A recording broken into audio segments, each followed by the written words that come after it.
আল্লাহর নবীর এই সাহাবী তিনি দৌড়ে চলে গেলেন ফজরের টাইমে রাসূলের দরবারে। ইয়া রাসূলুল্লাহ, ইয়া হাবিবাল্লাহ, অবাক করা কাণ্ড। আল্লাহর নবী বলেন, ও সাহাবী, কি কাণ্ড ঘটাইলা বলো। আল্লাহর নবীকে বলেন, ইয়া রাসূলুল্লাহ, কোরআন তেলাওয়াত করতেছিলাম তাহাজ্জুদের পরে, ওই মুহূর্তে ঘোড়াগুলো লাফাতে শুরু করলো, চিৎকার শুরু করলো। ইয়া রাসূলুল্লাহ, আমি কোরআন তেলাওয়াত বন্ধ করে দিলাম, আওয়াজ বন্ধ করে দিলাম, ঘোড়ায় আওয়াজ বন্ধ করে দেয়, লাফালাফি বন্ধ করে দেয়। কারণটা কি? রাসূল, আমি কোরআন তেলাওয়াত বন্ধ করে আপনার দরবারে চলে এসেছি। আল্লাহর নবী বলেন, ওগো সাহাবী শোনো, যেই মুহূর্তে তুমি কোরআন তেলাওয়াত করতেছিলা তখন আল্লাহর রহমতের ফেরেশতারা নাজিল হইতেছিল। জোরে বলুন সুবহানাল্লাহ। তাহলে আপনাদের এই নুরানি মাস্টারপাড়া নুরের মাদ্রাসায় কিসের আওয়াজ হয়? জোরে বলুন, কিসের আওয়াজ? তাহলে যেখানে কোরআনের আওয়াজ হয় সেখানে রহমতের ফেরেশতা নাজিল করেন কি? মুসলমান বন্ধুগণ আমার, এজন্যই আল্লাহ পাকের নবী বলেন, ইকরাউ আল কুরআনা ফাইন্নাহু ইয়াতি ইয়াউমাল কিয়ামা শাফিআন লিয়াসহাবিহি। আল্লাহর নবী বলেন, ওহে পৃথিবীর উম্মতেরা, শোনো শোনো, কোরআনকে পড়ো। ইকরাউ আল কুরআন, কোরআন পড়ো এবং কোরআনকে ধরো, কারণ কিয়ামতের ময়দানে এই কোরআন তোমার সুপারিশগার হবে, কোরআন তোমার সঙ্গী হবে, কোরআন তোমার সঙ্গী হয়ে তোমাকে জান্নাত পর্যন্ত পৌঁছায়া দিবে। জোরে বলুন সুবহানাল্লাহ। মাওলানা মুহাম্মাদান আবদুহু ওয়া রাসূলুহু الذي أرسله بالحق بشيرا ونذيرا وداعيا إلى الله بإذنه وسراجا منيرا أما بعد فقد قال الله سبحانه وتعالى في القرآن الكريم أعوذ بالله من الشيطان الرجيم بسم الله الرحمن الرحيم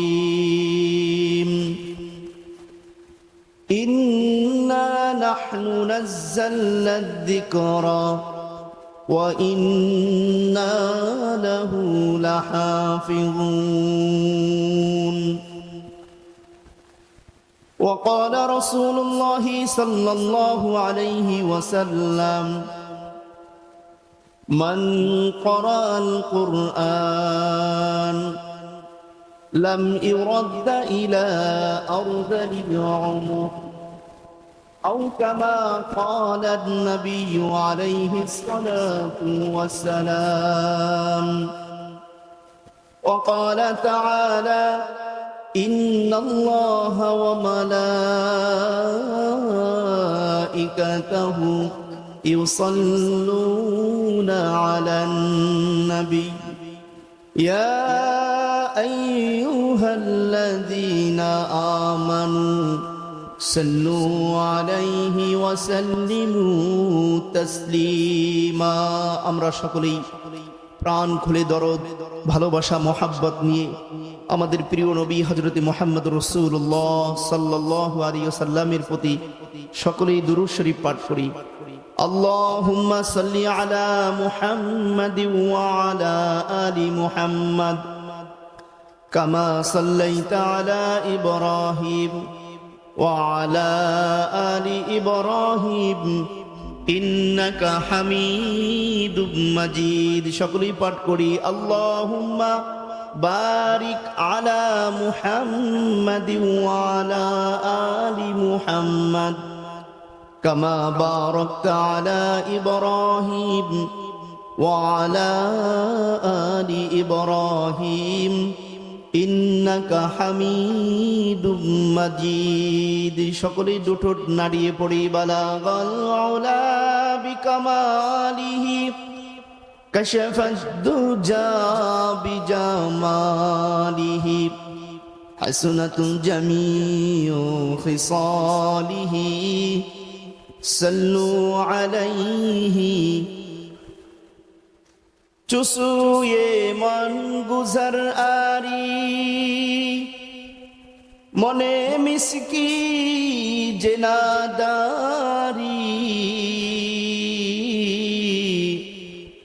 ফিদায়ে নকশ নালায়নত কুনম যা ইয়া রাসূলাল্লাহ বালাগাল উলা বিকামালিহি كشف الدجى بجماله حسنة الجميع خصاله صلوا عليه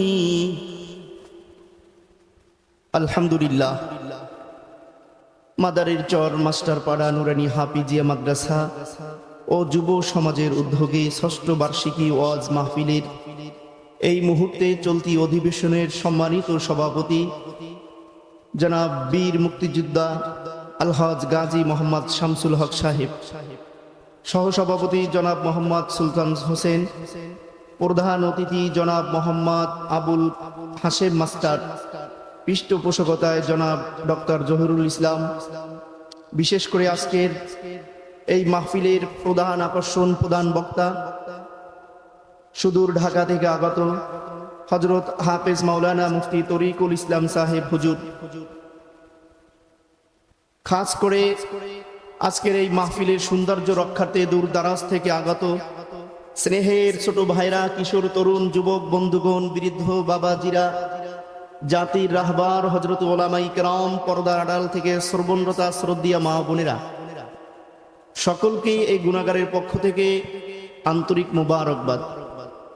সাথে সাথে আল্লাহ সুবহানাহু ওয়া তাআলার দরবারে কৃতজ্ঞতা জ্ঞাপন করছি, যিনি মহান মালিক আল্লাহ আপনাকে আমাকে ভালোবেসে মায়া করে দয়া করে হায়াতকে লম্বাই করে এই কোরআনের মজলিসে জান্নাতি বাগানে আসার বসার জন্য আল্লাহ কবুল করে নিয়েছেন।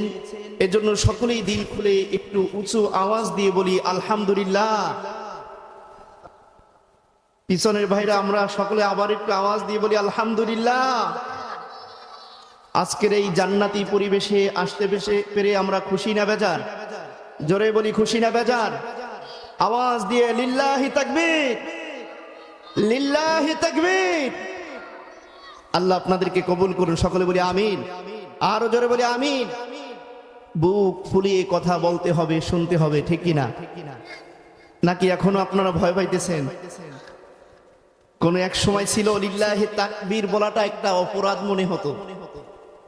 কোন এক সময় ছিল যে লিল্লাহি তাকবীর যখন মুসলমানরা ধ্বনি দিত,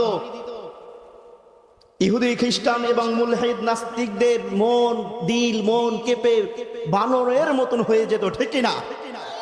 অথচ মুমিনদের প্রধান আওয়াজ হচ্ছে আল্লাহ পাকের ওই মহান সত্তার নাম। জোরে বলুন ঠিক কিনা?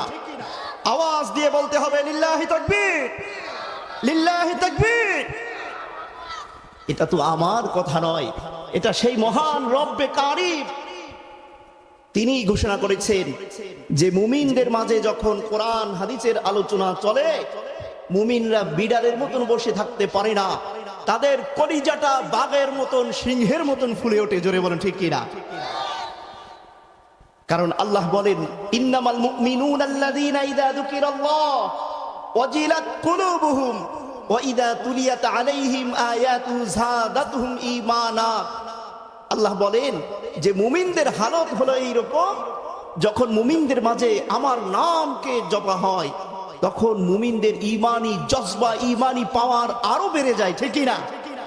কিন্তু যারা ভীত মুসলমান, যারা ভীত মানুষ, যারা মুসলমানও নয় এমনও মানুষ আছে যারা আল্লাহর নাম তাকবীর শুনলে তাদের অন্তরটা, কলিজাটা থরথর করে কাঁপে, ঠিক না? এটা আপনারাও দেখেছেন অনেক আগে। আমেরিকার প্রেসিডেন্ট ডোনাল্ড ট্রাম্প, নাম শুনছেন আপনারা? নাম কি? Donald Trump. এখন ডোনাল্ড ট্রাম্প হয়ে গেছে। এই কাফের ও আল্লাহর নাম সহ্য করতে পারে নাই। যে কোনো এক কনফারেন্সের ভিতরে, এক সবার ভিতরে একজন মর্দে মুজাহিদ, আল্লাহর রাস্তায় যারা যুদ্ধ করে, যেই খাঁটি মুজাহিদ, সেই মঞ্চের পিছনে বসে আল্লাহর নাম একটু আওয়াজ করে বলেছিল আল্লাহু আকবার। যেই আওয়াজটা জোরে হয়েছে সঙ্গে সঙ্গে ডোনাল্ড ট্রাম্প মাইকগুলো এইভাবে ছেড়ে দিয়ে দৌড় শুরু করছে। মনে করেছিল যে এখানে মুজাহিদরা হয়তো আমাকে ঠুসঠাস দিতে পারে, এসে গেছে বলে হয়। কিন্তু ও যে ভীতু, ওর ভিতরে তো ঈমান নেই, বরঞ্চ ঈমানদারকে বাঘের মতন ভয় পায়। আল্লাহর ওই পরাশক্তিকে, ওই কুদরতি শক্তিকে ভয়ের কারণে ও আল্লাহর নামটাও বরদাস্ত করতে পারে নাই। জোরে বলুন ঠিক কি না? আমরা তো আর ভয় পাই না। আপনারা ভয় পান নাকি? আপনারা ভয় পান? তাহলে আওয়াজ দিয়ে আবার লিল্লাহি তাকবীর। আল্লাহ কবুল করুন। জামালপুরের ভাইদের শক্তি সাহস আছে দেখি, দেখা যাবে। আমাদের প্রধান আকর্ষণ, প্রধান বক্তা আসবেই কিছুক্ষণ পরে। তিনি কত বড় আলেম। আমি হযরতকে বলেছিলাম একটু যে আমরা জানি বাংলাদেশের ভিতরে সবচেয়ে বড় মাদ্রাসা, শ্রেষ্ঠ মাদ্রাসা হলো হাটহাজারী মাদ্রাসা, চট্টগ্রাম। নাম শুনছেন আপনারা? সেই হাটহাজারী মাদ্রাসার মসজিদে নূরের সম্মানিত খতিব সাহেব ছিলেন তিনি। আবার দারুল ইফতার, ওখানে একটা মাদ্রাসার, বড় মাদ্রাসার দায়িত্বে ছিলেন। হুজুর আসছেন, হুজুর তো মেইন বয়ান করবেন। আমি আপনাদেরকে নিয়ে দুই চারটা কথা বলে এরপরে নেমে যাব। আল্লাহ আমাদেরকে তৌফিক দান করুন। আল্লাহ হুজুরকে আসা, হুজুরের সাথে থাকা, একবারে শেষ পর্যন্ত মোনাজাত পর্যন্ত যেন আমরা থাকতে পারি, আল্লাহ সেই তৌফিক দান করেন। সকলে বলি আমিন। নাকি কিছুক্ষণ পরে আবার নাভির নিচে হাত দিয়ে দৌড়াদৌড়ি শুরু করবেন? অনেকে আছে হাই রে, কারণ কোরআন হাদিসের আলোচনা তো মজা লাগে না, কিছুক্ষণ পরে একটু বুঝা দেয়। আবার হুজুরও যদি দেখে এই বসেন বলবে, এজন্য এখানে হাতটা রেখে আস্তে করে উঠে যায়, যে হুজুরও যেন মনে করে যে এসব যাবো না। তো ইনশাআল্লাহ আল্লাহ কবুল করুন, আমিন। আর একটু আওয়াজ দিয়ে বলতে হবে আমিন। প্রিয় বন্ধুগণ, আমি শুরুতেই বলেছি যে আল্লাহ আমাদেরকে জান্নাতি বাগানে কবুল করেছেন। এই আজকের এই আওয়াজ মাদারের চর মাস্টারপাড়া নুরানি হাফিজিয়া মাদ্রাসার এবং এই এলাকার যুব সমাজের উদ্যোগে যে ষষ্ঠ বার্ষিকী চলছে, বলেন তো দেখি শুধু কি আজকেই এই ঘোষণা হয়েছে, না অনেক আগ থেকে নিয়ে? জোরে বলুন।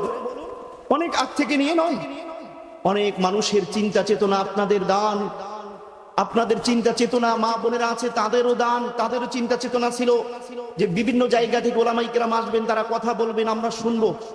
কিন্তু বলেন তো দেখি যতগুলো মানুষের কানে কানে পৌঁছেছে এই আওয়াজ, সবাই কি আসতে পেরেছে? আপনার মতো আমার মতো কিছু অযোগ্য বান্দাকে কবুল করেছেন কে? আবার একটু দিল খুলে আওয়াজ দিয়ে বলি লিল্লাহি তাকবীর, লিল্লাহি তাকবীর। প্রিয় বন্ধুগণ, এই জান্নাতি বাগানে ওরা তো আসতে পারবে না, কারণ জাহান্নামীরা আসতে পারবে না, কারণ জান্নাতি বাগানে জান্নাতের মেহমানরাই আসে। জোরে বলুন ঠিক কি না? দেখেন গিয়ে এই যে পেজুর দোকান, চানাচুরের দোকান, হাই রে কত মানুষ বৈশা আড্ডা দেয়। বিবির কাছে বলে আসছে, বিবি যাই অজে যাই, মাস্টারপাড়া নুরানি মাদ্রাসার ওয়াজ হবে, সেখানে যাই। বিবি তো খুব খুশি, মাশাআল্লাহ আমার স্বামী মনে হয় খুব ভালো হয়ে গেছে, কিন্তু আসে না। না এসে ওই পেজুর দোকানে দুই আঙ্গুলে ফাঁকি কি দিয়ে টানে জানো। আবার 12টার পরে দিয়ে বলবে বিবি ওয়াজ শুনে আইছি। আসলে ওয়াজ শুনে নাই, কারণ ও তো কবুল হয় না আল্লাহর দুয়ারে। জোরে বলুন ঠিক কি না? কারণ জান্নাতি বাগানে আসতে হলে ওই মালিকের দুয়ারে কবুল হতে হয়। কবুল ছাড়া আসতে পারে, এটা আপনারা ভালো করে জানেন প্রিয় ভাই। কারণ এই যে মহাগ্রন্থ আল কোরআন, এই পবিত্র জ্ঞান অপবিত্র কোন অন্তরে আল্লাহ দিবেন। ওলামায়ে কেরাম যে এখানে আলোচনা করেন, বলেন তো দেখি গীতা দিয়ে কি তারা গীতা পাঠ করেন? বেদ এই হক হইল কিনা? ওরে বাপরে বাপ, কত বড় সাহস! একটু খেয়াল করে একটু কথাবার্তা বললেন, ঘুমাই টুমাই আবার হা হা কইলেন না, খবরদার। ওলামায়ে কেরাম এখানে যারা আছেন বা কথা বলেন, বলছেন, বলবেন, তারা এই কোরআন দিয়ে কথা বলেন, তাই কিনা? হাদিস দিয়ে কথা বলেন, ঠিক কিনা? তাহলে কোরআন হাদিসের আলোচনা হলো পবিত্র, শুধু পবিত্র নয়, মহাপবিত্র, ঠিক কিনা? আর পবিত্র জ্ঞান অপবিত্র কোন স্থানে আল্লাহ দিবেন, আপনারা সহজেই বুঝবেন। সকালবেলা আপনি চাইলেন বিবির কাছে, বিবি আশেপাশে বাজারের নাম কি? সানন্দবাড়ি। এই সানন্দবাড়ি ধরেন, বিবির কাছে বললেন বিবি একটা পাত্র দাও। বিবি বলল কেন? বলে সানন্দবাড়ি যাব, দুধ ক্রয় করে নিয়ে আসবো। আপনার বিবি আপনার হাতে একটা পাত্র দিবে দুধ ক্রয় করার জন্য, বলেন তো দেখি ওই পাত্রটা কি ময়লাযুক্ত থাকবে? নিঃসন্দেহে সেই পাত্র থাকবে পরিষ্কার। যদিও ময়লা থাকে, পরিষ্কার করে ধুয়ে মুছে আপনার বিবি আপনার হাতে দেবে, স্বামী নাও এই যে পাত্রটা নাও, দুধ নিয়ে আসো। দুধ ক্রয় করে নিয়ে আসবে, স্বামী খাবে, ছেলে সন্তান খাবে, স্ত্রী খাবে, মা বাবা খাবে। পরের দিনও আবার চাইলেন বিবি আর একটা পাত্র দাও। কেন? সানন্দ বাজার থেকে আমি কেরাসিন তেল ক্রয় করব। কেরাসিন তেল চিনেন আপনারা? আপনারা ভিআইপি এলাকার মানুষ নাও চিনতে পারেন। খুব আতরের মতন ঘেরান, তাই না? গায়ে মাখি আতরের মতন সুগন্ধ, নাপাক তেল, নাপাক জিনিস, দুর্গন্ধময় জিনিস। তো বিবির কাছে চাইলেন আজকেও যে বিবি দাও একটা পাত্র দাও, কেরাসিন তেল ক্রয় করব। বলেন তো দেখি আপনার বিবি আপনার হাতে গতকালকে যেইভাবে পরিষ্কার পরিচ্ছন্ন ধুয়ে মুছে একটা পাত্র দিয়েছিল, এইভাবে কি আজকেও কি দিবে? আজকে যে কোনো একটা পাত্র দিলেই চলে, ঠিক কিনা?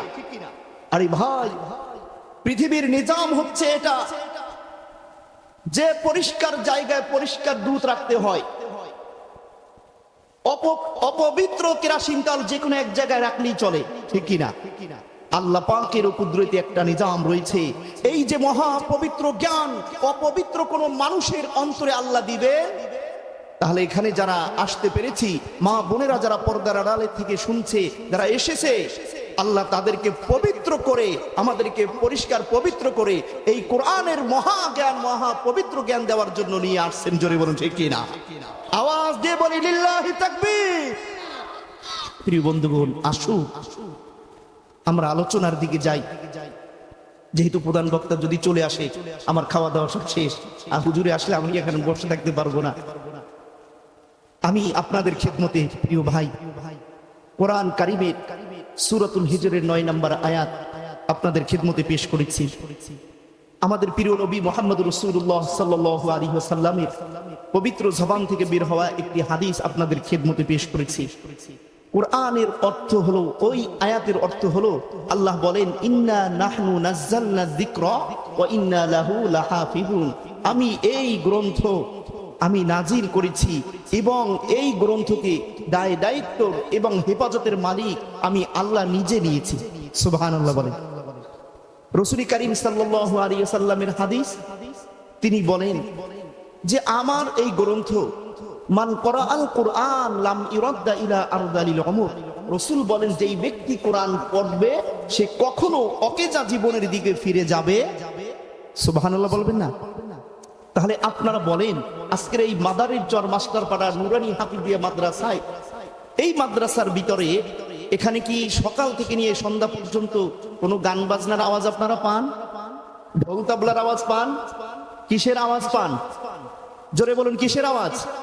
কোরআনের আওয়াজ। আর আল্লাহ তিনি বললেন যে হে পৃথিবীর মানুষ, আমি এই গ্রন্থ নাজিল করেছি, তোমরা যদি নাও পড়ো, তোমরা যদি এটাকে সম্মান নাও করো, আমি আল্লাহ এটাকে নাজিল করেছি, এর দায়িত্ব আমি আল্লাহ নিয়েছি। জোরে বলুন সুবহানাল্লাহ।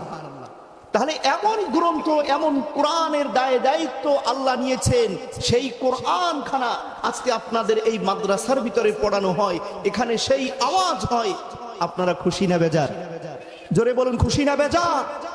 প্রিয় বন্ধুগণ, আমার খুশি না হওয়ার কোনো কারণ নয়, কারণ রাসূল করিম সাল্লাল্লাহু আলাইহি ওয়াসাল্লাম হাদিসে পাকের ভিতরে ঘোষণা করেছেন, যেইখানে যেই স্থানে কোরআন কারিমুল্লাহ তেলাওয়াত হবে, ওইখানে গজবের আযাবের ফেরেশতা থাকতে পারে। সুবহানাল্লাহ বলবেন না? সেখানে রহমতের ফেরেশতা নাজিল করবেন কে? জোরে বলুন কে? কারণ রাসূল বলেন যে দেখো, আমার এক সাহাবী, হাদিসে পাকের ভিতরে আসছে, রাসূলের একজন সাহাবী গভীর রজনীতে তাহাজ্জুদের নামাজের পরে কোরআন তেলাওয়াত করতেছিলেন। আর তিনি ছিলেন, তার সাথে ছিল ছোট্ট একটা সন্তান, নাম হলো ইয়াহিয়া, ছোট্ট বাবু। এই বাবুটাকে কোলে নিয়ে কোরআন তেলাওয়াত করতেছে, তাও কোন জায়গায়? ঘোড়ার আস্তাবলের ভিতরে। গ্রাম দেশে আপনারা গরু রাখেন না একটা জায়গায় নির্দিষ্ট, রাত্রে বেঁধে রাখেন, ওই ঘরটাকে কি ঘর বলে? গোয়াল ঘর বলেন। তো ঘোড়ার আস্তাবল, যেখানে ঘোড়া রাখা হতো, তো রাসূলের যুগ, ঘোড়ার যুগ ছিল ওই সময়। তো ঘোড়ার আস্তাবলের ভিতরে সাহাবী কোরআন তেলাওয়াত করতেছে, আর ইয়াহিয়া ও শুনতেছে ঘুমের ভিতরে। কিন্তু যখনই কোরআন তেলাওয়াত করে, ওই ঘোড়াগুলো ই বলে চিৎকার শুরু করে। ঘোড়ায় আওয়াজ করে না? কোরআন তেলাওয়াত করে আর ঘোড়ায় আওয়াজ করে, ব্যাপারটা কি? সাহাবী কোরআনটা একটু বন্ধ করে দিল, দেখে ঘোড়ার আওয়াজ কমে গেছে। আবার পরীক্ষার্থী আবার আওয়াজ শুরু করলো, কোরআন শুরু করলো, আবার ঘোড়ায় আওয়াজ করে। ব্যাপারটা কি? বন্ধুগণ আমার, আল্লাহর নবীর এই সাহাবী দীর্ঘক্ষণ পর্যন্ত এইভাবে কোরআন তেলাওয়াত করতেছিল। হঠাৎ করে আওয়াজ পেয়ে ঘোড়ার লাফালাফি দাফাদাফি চিৎকার পাওয়ার পরে কোরআন তেলাওয়াত বন্ধ করে দেয়। কারণ তিনি চিন্তা করলেন, এই মুহূর্তে আমার সন্তান ইয়াহইয়া আমার পাশে শোয়া রয়েছে, আমি যদি কোরআন তেলাওয়াত করি তাহলে তো ঘোড়ায় লাফিয়ে দাফিয়ে আমার সন্তানের গায়ের উপরে পড়তে পারে, তাহলে আমার সন্তান আহত হবে। আমি কোরআন তেলাওয়াত বন্ধ করে দিলাম। বন্ধুগণ আমার, হাদিসের ভিতরে আসছে আল্লাহর নবীর এই সাহাবী তিনি দৌড়ে চলে গেলেন ফজরের টাইমে রাসূলের দরবারে। ইয়া রাসূলুল্লাহ, ইয়া হাবিবাল্লাহ, অবাক করা কাণ্ড। আল্লাহর নবী বলেন, ও সাহাবী কি কাণ্ড ঘটাইলা বলো। আল্লাহর নবীকে বলেন, ইয়া রাসূলুল্লাহ, কোরআন তেলাওয়াত করতেছিলাম তাহাজ্জুদের পরে, ওই মুহূর্তে ঘোড়াগুলো লাফাতে শুরু করলো, চিৎকার শুরু করলো। ইয়া রাসূলুল্লাহ, আমি কোরআন তেলাওয়াত বন্ধ করে দিলাম, আওয়াজ বন্ধ করে দিলাম, ঘোড়ায় আওয়াজ বন্ধ করে দেয়, লাফালাফি বন্ধ করে দেয়, কারণটা কি?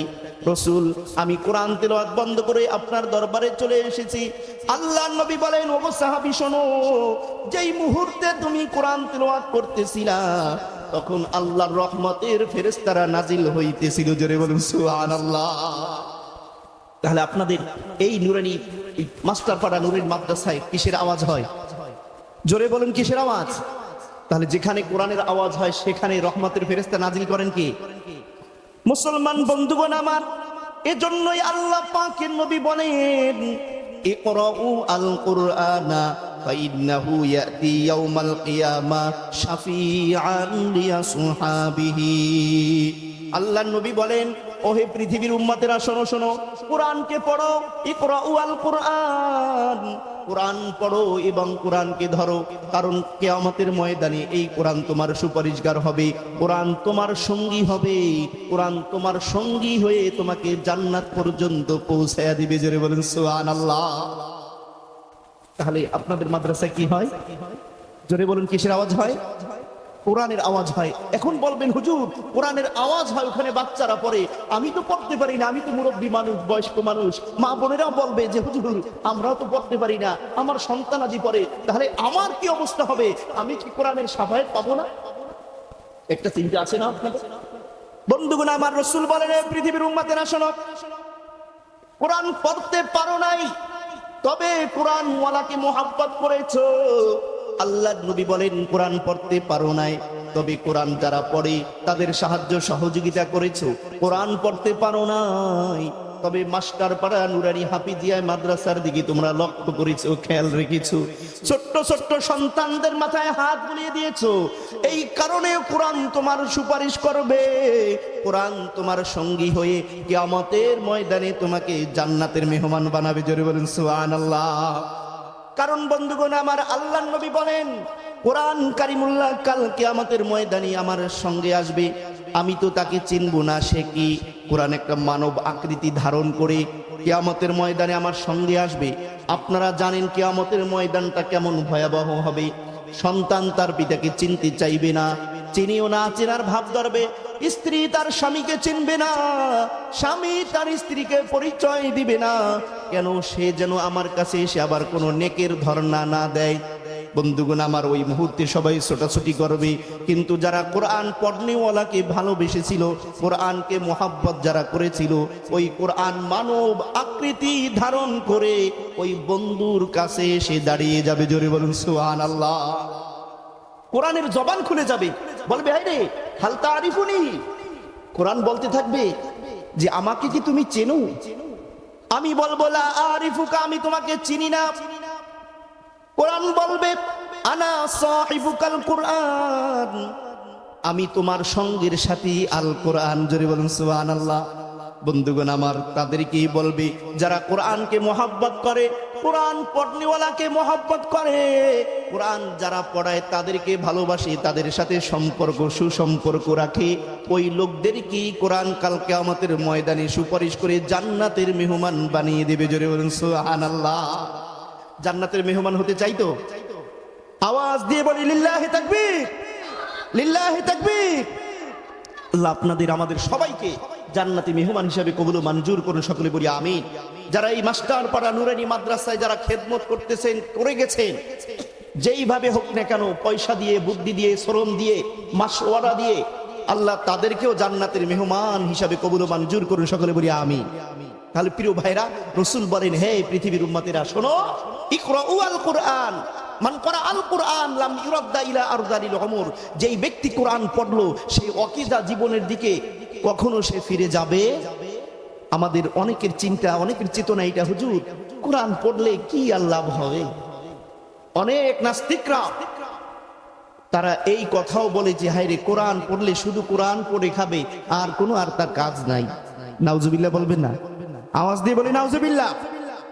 কারণ কোরআন পড়নেওয়ালাকে, তাকে তৌফিক কে দিয়েছে? কোরআনের হেফাজতের মালিক কে? তাহলে যিনি সংরক্ষক, যিনি বুকে ধারণ করেছে, তাকেও হেফাজত করবেন কে? আল্লাহু আকবার। তাহলে কোরআনের প্রেমিক হতে পারবো তো ইনশাআল্লাহ? জোরে বলি পারবো তো ইনশাআল্লাহ?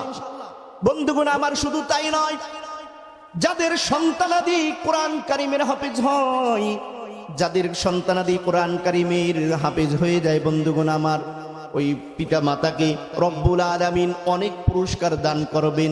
তার ভিতরে সবচেয়ে শ্রেষ্ঠ পুরস্কার হবে কিয়ামতের ময়দানে কোটি কোটি মানুষের সব মুখে ওই হাফেজে কোরআনের পিতা মাতাকে আল্লাহ পাক নূরের টুপি পরিধান করাইয়া দিবেন। জোরে বলুন সুবহানাল্লাহ।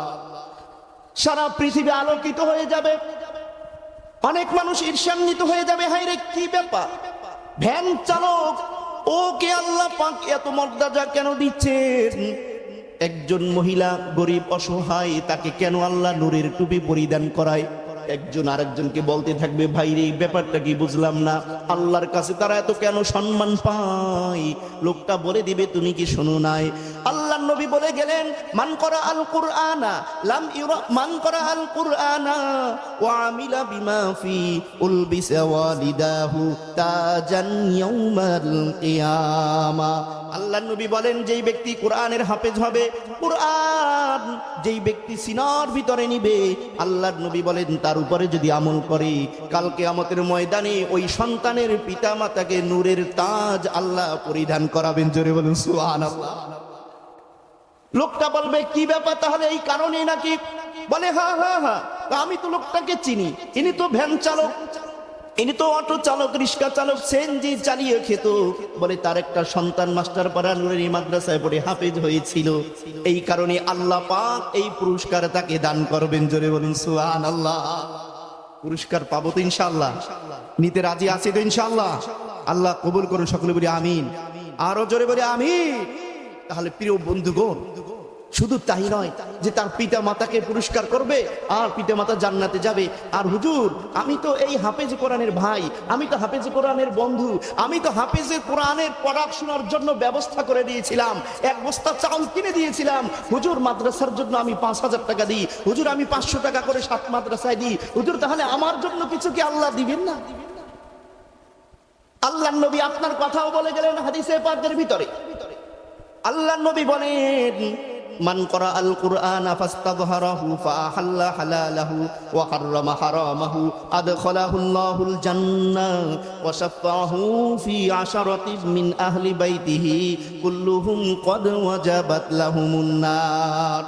আল্লাহর নবী বলেন, দেখো, যেই ব্যক্তি কোরআন পড়লো, যেই ব্যক্তি কোরআন হেফজ করলো, মুখস্থ করলো, তার উপরে আমল করলো, আল্লাহ পাক ওকে তো জান্নাতের মেহমান বানাবেন। তার পরিবার পরিজনের ভিতরে এমন 10 জন মানুষ, যেই 10 জন মানুষের ফয়সালা হয়েছে তারা জাহান্নামে যাবে, ওই মুহূর্তে রব্বুল আলামিনের কাছে এই হাফেজে কোরআন আরজ করবে, রব্বুল আলামিন ইনি তো আমার দাদা, ইনি আমার ভাই, ইনি আমার আত্মীয়, রব্বুল আলামিন আজকে তারা জাহান্নামের লাইনে যাবে আর আমি জান্নাতে যাব, এটা হতে পারে না। আল্লাহ তোমার রাসূল বলেছেন, 10 জন এইভাবে জাহান্নামে যারা যাবে তাদেরকে সুপারিশ করে আমাকে নাকি তুমি এই পাওয়ার দিবা, সুপারিশ করে জান্নাতে নেওয়ার পাওয়ার তুমি দিবা। আল্লাহ আমি আরজ করি, আমার এই আত্মীয় স্বজনদেরকে তুমি জান্নাতের মেহমান বানায়া দাও। জোরে বলুন সুবহানাল্লাহ। আল্লাহ জান্নাতি ব্যক্তির দোয়া কবুল করে নেবেন। সুবহানাল্লাহ বলবেন না? আরে জান্নাতি মেহমান তো বন্ধু কার? জোরে বলেন কার? আল্লাহ। তাহলে বন্ধু যদি বন্ধুর কাছে কিছু আবদার করে, সে বন্ধু কি আর ফেরত দিতে পারে? আরে বন্ধু যত দুশ্মন হোক না কেন, বন্ধু যদি বন্ধুকে বলে, বন্ধু রে আমি খুব বিপদে পড়ছি, বন্ধু দে কিছু টাকা দে, বন্ধুর মনটা এমনি গলে যাবে, ঠিক কি না? আরে আমার রব, আপনার আমার রব, তিনার কাছে আমরা চাইবো মন খুলে, দেওয়ার মালিক তো তিনি, ঠিক কি না? আরে তিনি দিক আর না দিক, চাইবো কার কাছে? জোরে বলেন কার কাছে? নাকি খাজা বাবার কাছে চাইবো? পিছনের বাইরে কথা বলে না, কারণ খাজা বাবার কাছে যায় মনে হয় যান নাকি, দিকে আছে নাকি? সবকিছু একমাত্র ক্ষমতা রাখেন কে? জোরে বলেন কে? আল্লাহ। তিনি যিনি যখন যেখানে, তিনি তখন সেখানে লালন পালন করার ক্ষমতা রাখে, তিনি হলেন আল্লাহ। জোরে বলেন সুবহানাল্লাহ। তাহলে রব তিনি, যিনি যখন যেখানে, তিনি তখন সেখানেই লালন পালন করার ক্ষমতা রাখে, তিনি কে?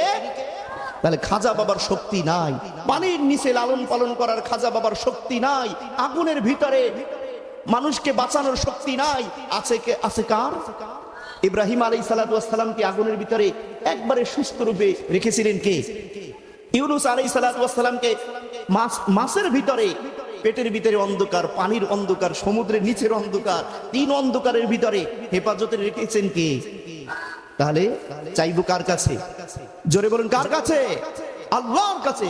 এজন্য প্রিয় বন্ধুগণ, আল্লাহর কাছে ধারণা করবো, আল্লাহ তুমি দেওয়ার মালিক, তুমি দিলে দাও, না দিলেও তোমার ব্যাপার, তবে তোমার দরবার ছাড়া যাবে? বন্ধুগণ আমার, এজন্য বলা হয়, আল্লাহর নবী বললেন, ওগো আমার পৃথিবীর উম্মতেরা শোনো শোনো। তাই নয় বন্ধুগণ আমার, কারণ রব্বুল আলামিন এজন্যই এমন মহাগ্রন্থ আল্লাহ পাক দান করলেন। বন্ধুগণ আমার, কোন কোরআন দান করেছেন? পৃথিবীর কোন মানুষকে দেননি। পৃথিবীতে অনেক গ্রন্থ আল্লাহ নাজিল করেছেন, কিন্তু এই মহাগ্রন্থের মতো অন্য গ্রন্থ এই পৃথিবীর জমিনে আল্লাহ আর পাঠাননি। জোরে বলুন ঠিক কি না? তাহলে একমাত্র এই গ্রন্থ, এই ঐশী বাণী রব্বুল আলামিন তিনি আমাদেরকে দিলেন। আমাদেরকে দিয়ে আবার আল্লাহ বলেন, হে পৃথিবীর মানুষেরা, আমি তোমাদেরকে দিলাম, আর দিয়ে আমি আল্লাহ কিন্তু এর হেফাজতে নিয়েছি। জোরে বলুন ঠিক কি না? মানুষ যতই ক্ষতি করুক না কেন, অনেক মানুষ আছে যারা মাদ্রাসার ক্ষতি করতে চায়, চায় না? জোরে বলুন চাই কিনা? আরে আপনাদের এখানে মাস্টার পড়ানো হাফিজ, এটার ক্ষতি করতে আপনাদের মানুষ মনে হয় চায় না? অনেক মাদ্রাসায়, আরে একটু ভালো চলি, ও মাদ্রাসায় পড়াশোনা হয় নাকি, মানে গীবত শিকায়ত এদিক সেদিক গিয়ে বলে এগুলো পড়াশোনা হয়নি, কোনো পড়াশোনা নেই, অথচ ভালো পড়াশোনা হইতেছে, কোরআন পড়তেছে, তা নিয়ে ঈর্ষান্বিত হয়, তা নিয়ে গীবত শিকার করা হয়, কারণ ওকে কোনো পদে রাখে নাই, এই ঈর্ষায় এই জন্য গীবত শুরু করে দিয়েছে। জোরে বলুন ঠিক কি না? তবে মুসলমান শুনে রাখো, তুমি যতই গীবত শিকায়ত করো না কেন, তুমি যতই ঈর্ষা করো না কেন, হিংসা করো না কেন, এই কোরআনের একটা নুক্তার কোনো ক্ষতি করতে পারবে? কারণ হেফাজতের মালিক কে? জোরে বলুন কে?